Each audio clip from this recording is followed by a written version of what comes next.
এক নম্বরে লাইলাতুল বারাতের আমল। আল্লাহর নবী বলছেন কুমু লাইলাহা, রাতের বেলা তুমি দাঁড়াইও,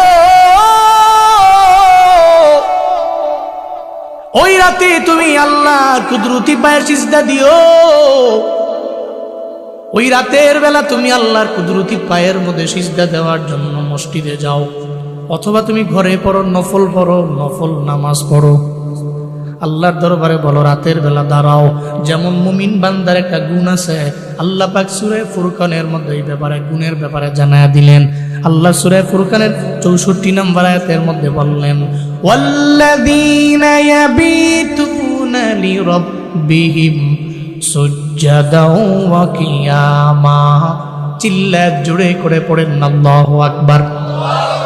আল্লাহ পাক বলেন যারা আমার খাঁটি বান্দা, গুণের বান্দা, নামের বান্দা না, গুণের বান্দা, ওই গুণের বান্দাদের একটা গুণ হলো তারা সিজদা এবং নামাজে কিয়ামের মধ্যে দাঁড়ায়া যায়।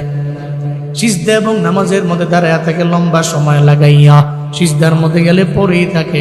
নফল নামাজের সিজদার মধ্যে দোয়া করলে আমার আল্লাহ কবুল করে নেয়। ওই সিজদার মধ্যে যাইয়া আল্লাহর দরবারে কান্নাকাটি করে। এই আল্লাহর বান্দারা, লাইলাতুল বারাতের জন্য যে কোনো নামাজ পড়েন, নির্দিষ্ট করার দরকার নাই। আমি 8 রাকাতি করব, অথবা 10 রাকাতি পড়ব, অথবা 12 রাকাতি পড়ব, এই ব্যাপারে নির্দিষ্ট করার কোনো প্রয়োজন নাই। আপনি নফল নামাজ পড়বেন, বিভিন্ন সালাতুল হাজাত পড়বেন, আপনি তাসবিহ নামাজ পড়তে পারেন। এগুলা মিলায়া মিলায়া আপনি পড়বেন। এক কথায় আপনার চিন্তা থাকবে লাইলাতুল বারাতে আল্লাহ বহু মানুষে মাফ করে দিবে। আমি কেমনে আল্লাহর দরবারে কান্নাকাটি করে আল্লাহর দরবার থেকে আমার জিন্দেগীর গুনাহগুলোকে মাফ করে নিতে পারবো, আমার চিন্তাই থাকবে এটা। এখন এটা কেমনে সম্ভব, ওই চিন্তা করার বড় দরকার। আল্লাহর দরবার থেকে কেমনে গুনাহ মাফ নেওয়া যায়, এই চিন্তা নিয়ে আগাইও। নির্দিষ্ট আমি 10 রাকাত, 12 রাকাত, 8 রাকাত, 4 রাকাত আমি পড়বো, এই চিন্তা নিয়ে ঘুরা যাবে না রে বাবু। আমি আপনাদের একটা আমল শিখিয়ে দিয়া যাই রাতের বেলার জন্য। নাম্বার 1 লাইলাতুল বারাতের আমল, সালাতুল হাজাত পড়বেন 2 রাকাত নামাজ। আপনি ওযু করে চলে গেলেন ঘরের মধ্যে অথবা মসজিদের মধ্যে গেলেন, নফল নামাজ যেহেতু, আপনি ওখানে যাইয়া 2 রাকাত সালাতুল হাজাত নামাজের নিয়ত করে ফেললেন। সালাতুল হাজাত পড়ার লক্ষ্যে আপনি নামাজের মধ্যে দাঁড়াইলেন। সালাতুল হাজাত কেমনে পড়বেন, অনেকগুলা মত আছে, তবে উল্লেখযোগ্য মত হলো আপনি যখন নামাজে দাঁড়াইলেন প্রথম রাকাতে সূরা ফাতিহার পরে কুল ইয়া আইয়ুহাল কাফিরুন আপনি এটা পড়লেন। এরপরে সিজদায় গেলেন।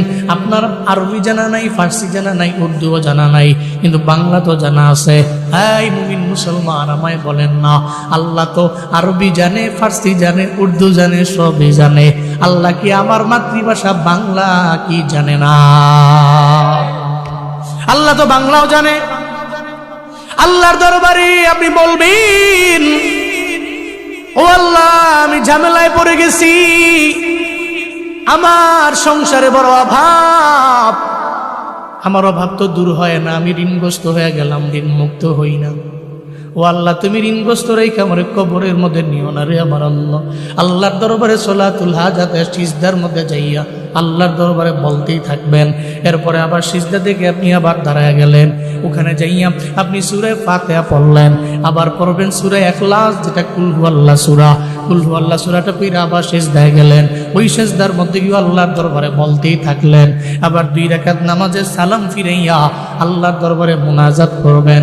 মুনাজাতের আগে মদিনার নবীর উপরে দরুদ পড়া আল্লাহর দরবারে দোয়া করতে থাকবেন। ও আল্লাহ, আমি জানি না আমার মতো গুনাহগার জমিনের মধ্যে কেউ নাই। ও আল্লাহ, তবে আমার জানা আছে তুমি চাইলেই তো যে কোনো বান্দারে ক্ষমা করে দিতে পারো রে আমার আল্লাহ। এই লাইলাতুন নিসফি মিন শাবানের রাতের বেলা বহু মানুষেরই তো তুমি মাফ করে দিবা। ও আল্লাহ, আমার মতো গুনাহগারের মাফ করে দিলে তোমার কোনো লস নাই। আল্লাহর দরবারে যদি বলা যায় আমার আল্লাহ মাফ করে দিলে আমার আল্লাহর কোনো ক্ষতি হবে না। আল্লাহ মাফ করে দিলে কারো দরবার থেকে পারমিশন নেওয়া লাগবে না, ঠিক কিনা? আল্লাহ যদি আমারে আপনারে মাফ করে, কারো দরবার থেকে পারমিশন লাগবে, অনুমতি নেওয়া লাগবে। فَيَغْفِرُ لِمَن يَشَاءُ وَيُعَذِّبُ مَن يَشَاءُ وَاللَّهُ عَلَى كُلِّ شَيْءٍ قَدِيرٌ। চিল্লায় পড়ুন আল্লাহু আকবার। আল্লাহ পাক বলেন, আমি আল্লাহ তো তোর এমন মালিক, আমি আল্লাহ চাইলে যে কোনো বান্দারে চাইলেই ক্ষমা করতে পারি, যারে মন চায় আমি আল্লাহ আযাবে গ্রেফতার করতে পারি। আমি আল্লাহ তো এমন রব। আল্লাহু আলা কুল্লি শাইইন কাদির, সব বিষয়ের উপরে ক্ষমতা কার? সব বিষয়ের উপরে আল্লাহরই ক্ষমতা। আল্লাহ হলেন কাদির, আমার আল্লাহ ক্ষমতাবান সব বিষয়ের উপরে আমার আল্লাহ। তাহলে সলাতুল হাজাতের মাধ্যমে আল্লাহর দরবারে কান্নাকাটি করা, এটা হলো নাম্বার 1 আমার সলাতুল হাজাত। আর বিভিন্ন নামাজ পড়া আল্লাহর দরবারে গুনাহ মাফ চাওয়া, এটাই তো হবে আমার জীবনের একটা লক্ষ্য। লাইলাতুল বারাতের নাম্বার 1 আমল কুমু লাইলাহা, রাতের বেলা আমি দাঁড়ায়া যাব নামাজের কিয়ামে, লম্বা লম্বা লম্বা লম্বা সূরা লয়ে আমি নামাজ আদায় করব, আমি লম্বা সময় ধরে নামাজ আদায় করব, এটা নাম্বার 1 আমল। এরপরে 2 নাম্বার সুমু ইয়াউমাহা, ওই রাতের বেলা সাহারির টাইমে খাইয়া দিনের বেলা রোজা কয়টা থাকবেন? একটা রোজা পারবেন না ইনশাআল্লাহ? দিনের বেলা রোজা, রাতের বেলা নামাজ, এই যে সব কিছু রমজানের জন্য প্রিপারেশন। সুবহানাল্লাহ জোরে বলবেন না? আপনি তো রমজানে লম্বা সময় তারাবির নামাজ আদায় করবেন, রমজানে লম্বা সময় তারাবি পড়বেন, আবার রমজানে রোজা রাখবেন, দিনের বেলা রাতের বেলা জাগবেন, আমল করবেন, এগুলো সব করার জন্য প্র্যাকটিস লাইলাতুল বারাত। সুবহানাল্লাহ জোরে পড়বেন না? নাম্বার 1 হলো রাতের বেলা নামাজে দাঁড়ানো, 2 নম্বরে হলো দিনের বেলা রোজা রাখা, 2টা পাইলাম। এরপরে 3 নম্বর, আল্লাহর দরবারে আমি কেন কান্নাকাটি করবো আর কেন বলবো? মদিনার নবী জানায় দিলেন, ফাইন্নাল্লাহা তাআলা ইয়ানজিলু ফিহা লিগুরুবিশ শামসি ইলা সামাঈদ দুনিয়া। আল্লাহ পাক রব্বুল আলামিন এই যে আসমান দেখতে পায়, জমিনের এই আসমানের মধ্যে আল্লাহ পাক চলে আসে ওই রাতের বেলা। আল্লাহ পাক আইসা বারবার বান্দারে ডাকে, আলা মিন মুস্তাগফিরিন ফাগফিরালাহ, কে আসো এমন গুনাহ করতে করতে করতে করতে যেই বান্দা গুনার ভারে হয়ে গেছো, জিন্দেগিতে গুনাহ নাই এমন কোনো মানুষ নাই। আছেন? জিন্দেগিতে কোনো গুনাহ নাই, আপনার তো গুনার কোনো অভাব নাই। আল্লাহ কয় আলা মিন মুস্তাগফিরিন ফাগফিরাল্লাহ, এই বান্দা শুনি, যেই বান্দা আল্লাহর দরবারে কান্নাকাটি করবা লাইলাতুল বারাতে আল্লাহ ডাকে, আপনি যদি আল্লাহর দরবারে যা বলতে পারেন, ও আল্লাহ আপনি আমার জিন্দেগির গুনাহগুলোরে মাফ করে দেন, আল্লাহর দরবারে বলতে দেরি হয়ে যাবে, আল্লাহ ওই রাতের বেলা ক্ষমা করতে পারে কি পারে না? আল্লাহ কয় ফাগফিরাল্লাহ, আমি তারে ক্ষমা করে দিব। আল্লাহু আকবার। এরপরে আল্লাহ আবার বলেন, আলা মিন মুস্তারজিকিন ফারজুকুহু, বান্দারে তো রিজিক দরকার, রিজিকের তাড়নায় পড়ে তুমি বিভিন্ন জায়গায় যাও, রিজিকের তাড়নায় পড়ে তুমি ডানে দৌড়াও বামে দৌড়াও, এলাকার মধ্যে ঘুরো, এত পরিশ্রম করো, কষ্ট করো রিজিকের তাড়নায় পড়া, কিন্তু তুমি চিন্তাও করতে পারো না রিজিক তো কার হাতে? জোরে বলেন কার হাতে? জমিনের মালিকের দেখবেন, মালিকের সাথে খাদেমের সম্পর্ক ভালো করার জন্য খাদেম মালিকের পেছনে পেছনে দৌড়ায় কেন? মালিকের সম্পদ আছে, সম্পর্ক লাগাইলে হয়তো বেতন বাড়াইয়া দিবে, আর না হয় আমাকে যাওয়ার সময় হাতের মধ্যে 1000 টাকা দিয়ে দিবে। কিরে তোমার পদপ্রার্থীর এমপি পদপ্রার্থীর পেছনে তুমি কেন দৌড়াও? বা এমপি পদপ্রার্থীর পেছনে দৌড়াইলে সারাদিন লাগাইয়া দৌড়াইলাম, আসার পথে 500 টাকা দিয়ে দিবে, কারণ তার কাছে টাকা আছে। ও 500 টাকা তার কাছে টাকাও মনে হয় না, সারাদিন লাগে মাটি কাটলো না কেন? ওর দরবারে গেলে আমার 500 টাকা দিয়ে দিবে, আমি চলে যাব। জমিনের যার কাছে টাকা আছে দেখবেন তার পেছনে পেছনে মানুষ দৌড়ায়, যে টাকাও দিতে পারে না, গরিব মানুষ, তারে তো কেউ খবরও নেয় না। আবার আমার সমাজের মধ্যে রুসুম চালু আছে সব জায়গায়, ধনির পোলার জন্য যদি বিয়া হয়, ধনির পোলার বিয়াতে দেখবেন ধনীদের পয়সা পয়সা দাওয়াত দেয়, গরিবের খবরও কেউ নেয় না, গরিবের খবর কেউ নেয় না। কিরে ধনী, গরিবের খবর কেন নেও না? কত গরিব, ও তো চাইলেও তো আমার বিয়ের মধ্যে এসে আমারে 1000 টাকা দিতে পারবে না, এই জন্য গরিবের দাওয়াত দেয় না। বিয়ে শাদী করায় বিয়ে শাদী করায়, মানুষের খাওয়ায়, আবার টেবিল নিয়ে বসে। ও মনে করে খুব ভালো কাজ করলাম, সমাজের মধ্যে এমন একটা রুসুম চালু হয়ে গেছে। বিষয়টা কেমন হলো? একজনকে আমি দাওয়াত দিলাম, আমার ঘরের মধ্যে আনলাম, আমি যাওয়ার পথে বললাম টেবিল নিয়ে বসে আছি, টাকা দিয়ে যান। আল্লাহর কসম করে বলে যেতে পারি, এটা জীবনেও দাওয়াত বলা যায় না, এটা রেস্টুরেন্ট বলা যায়। আমার আব্বা 3 ভাই, 3 ভাইরে বিয়া করাইছেন, টেবিল বসান নাই। কয়েকদিন আগে বোনের বিয়া দিছি, টেবিল বসাই নাই। আব্বা কয় জীবনেও কোনোদিন, এটা জীবনেও কোনোদিন না, আমার দ্বারা সম্ভব না। মানুষকে দাওয়াত দিব, আমার বাড়িতে আসবে, খেয়ে যাবে, দাম্পত্য জীবন সুখী হওয়ার জন্য এরা দোয়া করবে। আল্লাহর দরবারে একটা মানুষের দোয়া যদি কবুল হয়ে যায়, আল্লাহ পাক এই জীবনের মধ্যে সুখ দিয়ে আল্লাহ পাক ভরপুর বানায় দিতে পারে। আমি তার দরবার থেকে আনলাম, তার দরবার থেকে টাকাও নিয়ে গেলাম, জীবনও কোনোদিন মন থেকে দোয়া করবে না। এই জন্য দেখবেন এখন বিয়েতে দাওয়াত দিলে অনেক মানুষ হিসাব করে বিয়েতে দাওয়াত দেওয়া মানে টাকা দেওয়া। এই চিন্তা করে কয় আমি তোমার বিয়ের মধ্যেও যাব না। বিভিন্ন অজুহাত দিয়ে গ্রামে আসে না, শহরের মধ্যে ঘুমায়া থাকে, আসে না না দাওয়াত দিছে না, তো ভালো করছো তুমি দাওয়াত দিছো না, বহুত উপকার হয়েছে ভাই আমার। কারণ দাওয়াতটা দেওয়ান মানে 2000 টাকা আসে দেওয়া হয় করে, ঠিক কিনা বলেন? আর যারা খেটে খায়, পরিশ্রম করে, ওর কাছে তো টাকার দাম আছে। 1,500 2,000 টাকা দিয়া একবার যে তোমার বাচ্চা খামুকে, আমি নিজে মুরগি গোস্ত কিনে লইয়া মনে, আপনি চাইলেই সম্ভব। আল্লাহ আমাদের সব ভাইকে সঠিক বুঝদান করেন। রাগ করেছেন বাবা? কষ্ট পেয়েছেন? জোরে কোন মারহাবা, কোন সুবহানাল্লাহ, আরো জোরে আলহামদুলিল্লাহ, চিল্লায় আল্লাহু আকবার। আল্লাহ পাক ডাকতে থাকে, তুমি চিন্তা করে মানুষের পেছনে দৌড়াও, রিজিকের চিন্তা করে। কিন্তু জমিনের মধ্যে সব ধনীদের ধনী একজন, চিল্লা বলেন তার নাম।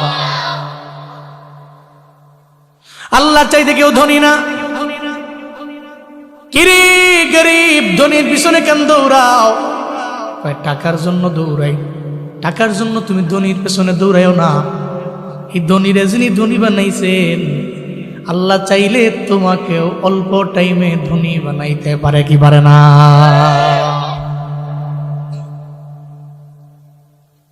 আল্লাহ নবী মূসা, নাম শুনছেন না আপনারা? ওয়া কাল্লামাল্লাহু মূসা তাকলিমা। আল্লাহর সঙ্গে কথা বলেন, অনেক বেশি বলেন। এজন্য ওনার উপাধি কালিমুল্লাহ। মূসা নবী আল্লাহর দরবারে একদিন কথা বলা অবস্থায়, আল্লাহর দরবারে কথা বলতে বলতে সমাপ্ত করে উনি বাসার দিকে যাবে। ঘরের মধ্যে একটু ঝামেলা হয়েছে, ওয়াইফের সঙ্গে ঝামেলা হয়েছে। ওই রাগান্বিত হইয়া একটা জায়গার মধ্যে দাঁড়ায় রইলেন। রিজিকের বিষয়ে টেনশনে পড়ে গেলেন, চিন্তায় পড়লেন। আল্লাহ পাক রব্বুল আলামিন, মূসা নবী দাঁড়ায় আছেন। আল্লাহ নবী তো এই জন্য আল্লাহ পাক বললেন, নবী মূসা, মনের মধ্যে চিন্তা দেখা যায়, টেনশন নিয়ে কেন দাঁড়ায় রইলেন? মূসা নবী বললেন, হ্যাঁ আল্লাহ একটা টেনশন আছে, রিজিকের ব্যাপারে টেনশন। আল্লাহ কয়, নবী মূসা হাতের মধ্যে কি? কয় লাঠি। কয় লাঠির তো এত পরিমাণে পাওয়ার, ওই লাঠি দিয়ে তো আপনি জীবনেই অনেক কিছু করছেন, যা অন্য কোন নবীরে আমি আল্লাহ দেই না। আল্লাহ পাক বললেন, নবী মূসা, হাতের মধ্যে লাঠি, আপনার সামনে কি আল্লাহর দরবারে বলে পাথর? সখরা, হাতের মধ্যে লাঠি আছে, তেলে পাথরের মধ্যে জোরে একটা বাড়ি মারেন। লাঠি দিয়ে বড় একটা পাথরের মধ্যে মূসা নবী বাড়ি মারলেন। সঙ্গে সঙ্গে পাথরটা ভেঙে টুকরা হয়ে ভেতর থেকে আর একটা পাথর বের হয়ে গেছে। সুবহানাল্লাহ, জুড়ে কয় না। এরপরে আল্লাহ বলেন আবার বাড়ি মারেন। মুসা নবী আবার বাড়ি মারলেন। এরপরে ওই পাথরটা ভেঙে আরেকটা বড় পাথর বের হয়ে গেল। আল্লাহ পাক বললেন নবী মুসা আপনি আবার বাড়ি মারেন। আবার বাড়ি মারলেন, আর একটা পাথর ওই পাথর থেকে ফেটে বের হয়ে গেল। ওই মুসা নবী তাকায় দেখে ওই পাথরের মধ্যে একটা জাররা পরিমাণ একটা পোকা, জাররা পরিমাণ একটা পোকা ওই পাথরের এক জায়গা থেকে আর এক জায়গার মধ্যে যায়, আবার মুখের মধ্যেও খাবার নিয়ে যায়। ওখানে ওখানে ওই পোকাটাও আমার রবের গুণগান গায়। আল্লাহ নবী মুসা অবাক হয়ে গেছেন। আল্লাহর দরবারে বলতে লাগলেন হে মালিক, একটা পাথরে আমি আঘাত করলাম আর একটা পাথর বের হয়ে গেছে, আরেকটা পাথরের মধ্যে মারলাম আরেকটা পাথর বের হয়ে গেছে, আরেকটা পাথরে মারলাম আরেকটা পাথর বের হয়ে গেল। এই তিনটা পাথরের ভিতরে একটা পোকা, ওখানেও আবার জাররা পরিমাণ পোকা। জাররা বিষয়ে আপনাদের ধারণাও নাই।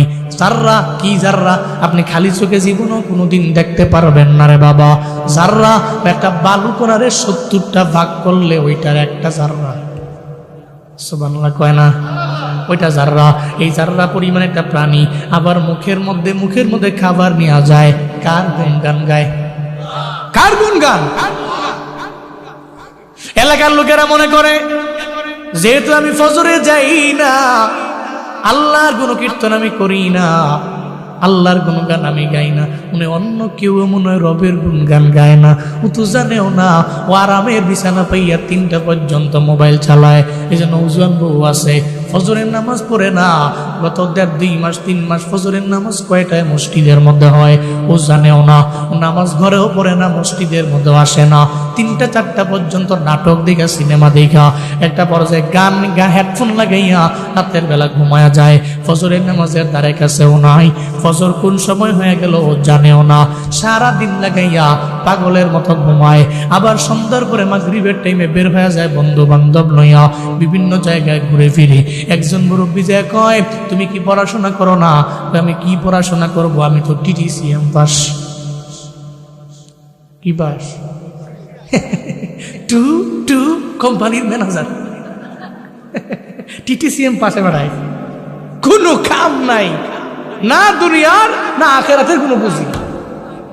এই এনে ঘুরে এই করে কোনো কাম আছে না? কোন কাম নাই, করো কি? এইটাই করি। কিন্তু এটা ঠিক যে এটা ঠিক এই নওজোয়ান পুরাটাই সর্বোচ্চ 3 বছর পরে কপালে থাপড়াবে আর বলবে করলাম কি। ঠিক কিনা বলেন? ওই সময় সে আফসোস করলেও জীবনও কোনোদিন কাজে আসবে। লাইতা শাবাব ইয়াউদু, ওই বুড়ার মতো যে বুড়া হওয়ার পরে কয় যে আল্লাহ আমি যদি আবার জুয়ান হইতাম। কেউ সম্ভব নেই। জিন্দেগি তোর যায় রে ফাঁকি দিয়া রে সোনারা দো, জিন্দেগি তোর যায় ফাঁকি দিয়া। ও আদম রে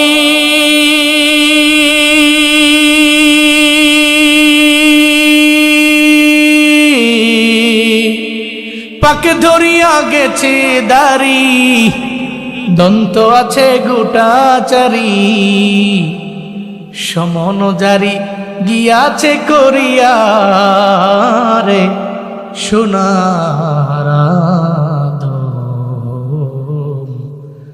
জিন্দেগি তোর যায় ফাঁকি দিয়া। ও আদম রে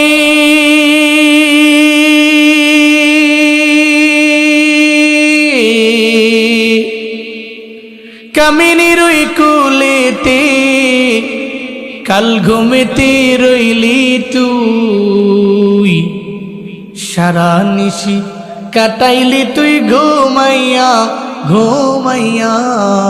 রে সোনারা দো,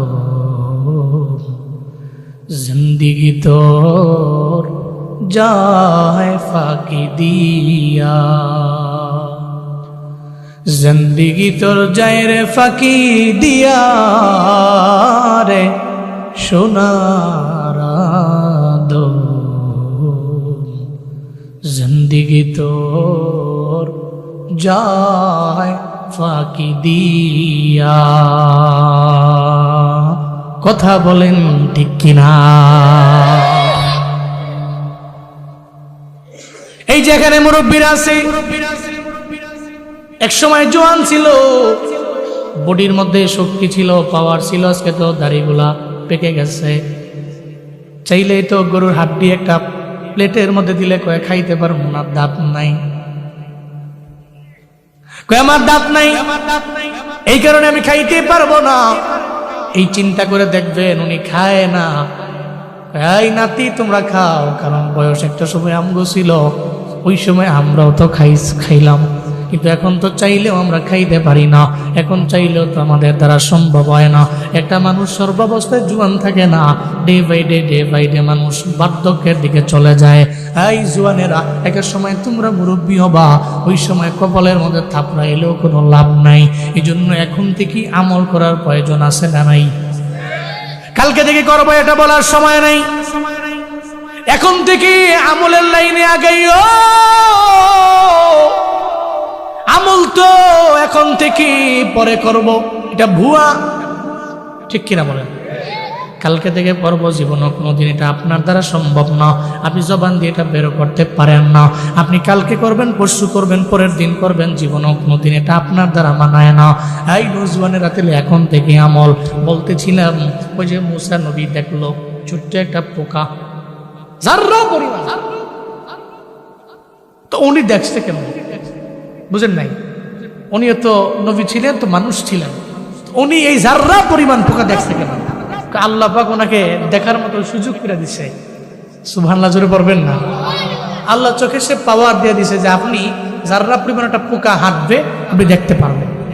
তো উনি দেখতে থাকলেন, তাকায়া দেখলেন ওই ছোট্ট একটা প্রাণী, ছোট্ট জাররা পরিমাণ, মুখের মধ্যে খাবার নিয়ে পাথরের ডানে যায়, বামে যায়, আর ওখানে বলতেছে নাম্বার ওয়ানে বলে সুবহানা মাইয়া রানী, পুত পবিত্র তুমি আমার আল্লাহ, আমার যে আল্লাহ তিনটা পাথরের ভিতরে আমাকে দেখেন।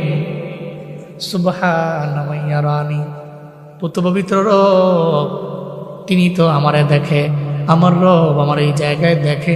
শুধু তাই না, ওয়াসমাউ কালামি, শুধু তাই না, দেখে না, আমি তারে যা বলি সে এটাও শুনে। সুবহানাল্লাহ, জোরে কয় না, আরো জোরে আল্লাহু আকবার। শুধু দেখে না, শুনেও, আমি তারে বলি সে শুনে। ওয়ারযুকুনি, এই তিনটা পাথরের ভিতরে আমার কোনো খাবার নাই, তিনি আমার রিজিক দেন, রিজিকের ব্যবস্থা তিনি আমার করেন, তিনি আমার রিজিক দেন, আমারে খাওয়ান। শুধু তাই না, ওয়াজকুরুনি, তিনি আমার স্মরণ করেন। ওয়ালা ইয়ানসানি, এই পাথরের ভিতরে একটা সময়ের জন্য উনি আমারে ভুলেন না। চিল্লা পড়া যাবে কি সুবহানাল্লাহ? আল্লাহ নবী মুসা অবাক হয়ে গেলেন, আল্লাহর দরবারে বলতে লাগলেন, মাওলারি একই দেখাইলা, আমি তো রিজিকে টেনশন কইরা বডির মধ্যে, চেহারার মধ্যে চিন্তার ছাপ নিয়ে বাসায় যাই। মাওলারে কি এমন দেখাইলা? লাঠির মাধ্যমে পাথরের মধ্যে আঘাত দিলাম, ওখান থেকে পাথর বের হয়ে গেল, তিনটা পাথরের ভিতরে একটা প্রাণীও পাইলাম। ওই পানিরও বুঝি তুমি খাওয়াও, আবার সেও বুঝি তোমার তসবিহ জপে, তোমার নামের গুণগান গায়। ও দয়ার আল্লাহ, তুমি যা পারো, জমিনের কোনো বান্দা সেটা পারবে না। ও আল্লাহ গো, আজকে থেকে রিজিক নিয়ে আমার কোনো টেনশন নাই। আল্লাহ যদি ওই তিনটা পাথরের ভিতরের পোকারে যদি আমার মাওলা খাওয়াইতে পারে, তাহলে পোকার চাইতে আমার দাম কম না বেশি? কম না বেশি? মাঝে মাঝে মনে হয় আমগো দাম পোকা, গরু, ছাগল এর চাইতে কম। আপনার কাছে এটা মনে হইতো, হুজুর কইল কি? এটা আমার কাছে মনে হয়, আমার কাছে মনে হয় কেমনে মনে হয় আমি বলি আপনাদের। একটা গরু, এর আকল আছে? কথা কয় না, আছে? আমার আছে, আপনার আছে? আছে, বিবেক আছে, বিবেক আছে, আকল আছে। কিন্তু গরু ছাগল তো টাকা পয়সা দিয়ে কেনা বেচা করা যায়। এই যে আপনার যে বিবেকটা, এটা টিহা দিয়ে কিনুন যায়? কথা বলেন না। কিন্তু বহু মানুষ আছে টাকার কাছে নিজের বিবেক রে বিক্রি করে দেয়। আগামী 10 দিন 12 দিন পরে পাবেন এর নমুনা।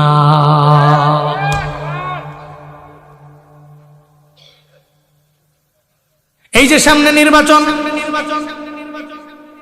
দেখবেন দরওয়াজার সামনে এসে কোরআন আরবে আর বলতে থাকবে, নির্বাচনের মধ্যে তুমি খালি আমার একটু জয়যুক্ত কইরো। কয় জয়যুক্ত করবো, কোনো আমার ফায়দা কি? একটা পর্যায়ে নেতায় তো কিছু কয় না, নেতার ডানে বামে কিছু পাতি নেতা আছে না নাই? একটা পর্যায়ে ও চলে আসলো, ওই নেতারে খালি ভুট্টা দিও, ফ্যামিলির মধ্যে মেম্বার কয়জন? ওই ফ্যামিলির মধ্যে মেম্বার আছে আমার 5 জন। ওই ধরো 5 জনের 5 5 2500 তুমি নিয়ে যাও, অথবা 1000 করে 5000 তুমি নিয়ে যাও, দিয়া দেয়। ও চিন্তা করে এবার কোনো জায়গায় কোনো চিন্তা নাই, কোনো টেনশন নাই, টাকা 5000 পাইলাম। আকল কি বলে আর না বলে, বিবেক কি বলে আর না বলে, এগুলা দেখার টাইম নাই। খালি 12 তারিখে ভোট হইব তার প্রতীকের মধ্যে, ঠিক কিনা? এই চিন্তা নিয়ে ঘুরে। অথচ আকল কত দামি, বিবেক আল্লাহ দিয়েছেন। একটা বিবেক বিক্রি করে দিল, 1000 টাকার বিনিময়ে তার বিবেকটারে পর্যন্ত সে বিক্রি করে দিল। অথচ গরু কেনা বেচা করা যায়, ছাগল কেনা বেচা করা যায়, তো 500 টাকার বিনিময়ে তো গরু কিনা যায় না। বাজারের মধ্যে গেলেন গরু কেনার জন্য, এই গরুর দাম কত? কয় লক্ষ টাকা দেওয়া লাগবে। কয় আমি তোমারে দিব 85,000। কয় হবে না, দেখো না খাওয়া একটা মোটা তাজাও করলাম, কত দেওয়া লাগবে? 90,000 হইলে সারমো। দালাল টালাল ধরে মইরা একটা পর্যায়ে 88 দিয়ে নিয়ে গেল গরুটা। ওই গরুর দাম এত। এরপরে ছাগল কেনার জন্য ছাগলের বাজারে যায়, ওখানে গিয়া ছাগল কিনে। ওই 500 টাকা দিয়ে তো ছাগল পাওয়া যায় না, ওখানে সর্বনিম্ন 10,000 15,000 যাওয়া লাগে। কপাল পোড়া মুসলমান, কপাল পোড়া বাঙালি। এই কপাল পোড়া, এত কপাল পুড়ে গেল, এটা গরুর চাইতেও বুঝি আপনার দামও কমে গেল, এটা ছাগলের চাইতে দামও কমে গেল। যদি আকলটারে বিক্রি করতে হয় তাহলে নিয়ত করেন 1000 2000 টাকা বিক্রি হবো না, কমপক্ষে প্রতিজনের জন্য লাগবো লক্ষ টাকা। ঠিক কিনা বলেন? যদি মনে করেন যে আপনি গরুর চাইতে একটু দামি, যদি এটা মনে করেন তো বেচছেন। আর যদি মনে করেন যে না, টাকার মাধ্যমে এটা বিক্রি করা যায় না, তা আপনি বিক্রি হতে পারেন না। আপনি আশরফ, আপনি আল্লাহর কাছে অধিক সম্মানিত। এই পৃথিবীতে যত মাখলুকাত আছে, এই সমস্ত মাখলুকাতের চাইতে দামি কারা? আমরা। والتين والزيتون وطور سينين وهذا البلد الأمين لقد خلقنا الإنسان في أحسن تقويم। চিল্লা পড়েন আল্লাহু আকবার। আল্লাহ পাক বললেন সূরা 3-এর মধ্যে, 3 আয়াতের মধ্যে আল্লাহ 4টা কসম খেয়ে জানায়া দিলেন, বান্দারে আমি আল্লাহ তোমারে এত সুন্দর করে বানাইছি, এত সুন্দর অবয়ব দিয়ে আমি আল্লাহ বানাইলাম, এত সুন্দর অবয়ব দিয়ে আমি আল্লাহ জমিনের অন্য কাউরে বানাই না। আল্লাহ কয় তোমারে বড় দামি করে বানাইলাম। আল্লাহ নবীর মুসারে বললেন, নবী মুসা, 4টা পাথর, এর ভিতরে একটা পোকা যদি আমি রব যদি খাওয়াইতে পারি তাহলে বলো না। মুসা নবী, জমিনের মধ্যে মানুষ বড় দামি, বড় সম্মান দিয়ে আমি আল্লাহ তারে বানাইলাম, একটা পোকারে যদি আমার মাওলা খাওয়ায়, আমারে তোমারে আমার মাওলা কি খাওয়াইতে পারে না? আল্লাহ কয় তুমি চাও খালি আমার দরবারে, আল্লাহর দরবারে চাইলে লাইলাতুল বারাতে আমি আল্লাহ তোমার রিজিক দিয়া ভরপুর করে দিব। আল্লাহ পাক নিজেই বলেন ফারজুকহু, আমি আল্লাহ তার রিজিক বাড়ায়া দিব। আল্লাহ ডাকতে থাকে আর বলতে থাকে বান্দারে। এরপরে জমিনের মধ্যে আমাদের তো অসুখের কোনো অভাব নাই, অসুস্থতা নাই, মানুষ পাওয়াই তো বড় দুষ্কর। দেখবেন অসুস্থতা লেগেই আছে, ঘরের মধ্যে যায় না। এই অসুস্থ মানুষেরা আপনারা রবের দরবারে কাঁদবেন লাইলাতুল বারাতে, আল্লাহর দরবারে বলবেন ও আল্লাহ তুমি আমার অসুস্থতার নিয়ামতকে সুস্থতায় কনভার্ট করে দাও। সুস্থ হয়ে তোমাকে আমি ডাকবো, তোমার দিকে আমি আগাবো, আমি নামাজ পড়বো, রোজা রাখবো, আমলের লাইনে আগাবো। আলামি মুবতালান ফাওয়াফিয়াউ ফি, আল্লাহ পাক জানিয়ে দেন, নবী বলেন ওই সময় আল্লাহ পাক বারবার বলতে থাকে কে আছো আমার বান্দা, এক ঝামেলায় পড়ে আছো, অসুস্থতার নিয়ামতে ভুগতেছো, আমি আল্লাহর দরবারে আয়। ওই রাতের বেলা আল্লাহর দরবারে যদি কান্না করতে পারো আর বলতে পারো আমি আল্লাহ পাক রব্বুল আলামিন তোমার অসুস্থতাকে সুস্থতার নিয়ামত দিতে পারি কি পারি না? আল্লাহ আমি পারি। ফাওয়াফিয়াহু ফি, আমি তোমার যত বড় বালা মুসিবত, তোমার রোগ, আমি আল্লাহ তোমাকে মুক্ত করে দিতে পারি। তেলে আমরা কি পাইলাম? লাইলাতুল বারাতে নাম্বার 1 আপনি নামাজ পড়লেন, কি বললেন? নামাজের কিয়ামে দাঁড়াইলেন, নাম্বার 1। এরপরে নাম্বার 2 হচ্ছে দিনের বেলা রোজা রাখলেন। ওই রাতের বেলা আপনি আল্লাহর দরবারে মুনাজাত করে কানলেন নিজের জন্য, আল্লাহ গুনাহ করছি